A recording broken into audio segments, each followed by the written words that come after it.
Hello, good morning po. Ayan, ang maliit naming garden. Bagong tanim. Ang araw ngayon ay July 26, alas 8 maybe po ng umaga. Yan, bagong tanim ito. Bagong tanim po. Yan, matagal na yan. Isang buwan na siguro. Yun, yan, medyo... Kasi ginagawang higaan ng pusa. Dahil maliit. Dito ko kinuha yung binhi. Ito po, kulay pink ang bunga nito. Diyan ko rin kinuha yung binhi ng alugbati. Tapos dito, ayun naman po. Yung malunggay, tubo na. Tapos ito, awanan nyo kasi may kami ng dalawang bunga maliliit. Ano? Yun po yung pakuan. Ayan.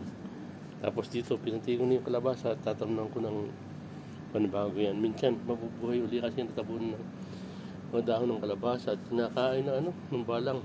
Yun po. Ito yung malunggay. Yan, salamat sa Diyos. Buhay na yung malunggay. Bali dalawa sila yung magkabila po. Ito naman isa na to, dapat tumubo ito. Ang problema, yung mismong ilalim ito, ginawa bahay ng pusa, kaya lagi nagagalaw. Ilobin ko. Mabuhay po siya uli. Ayan po. Pansamantala. Ayan. Magulo pa. Sakto nag-aayos pa po. Salamat po sa Diyos.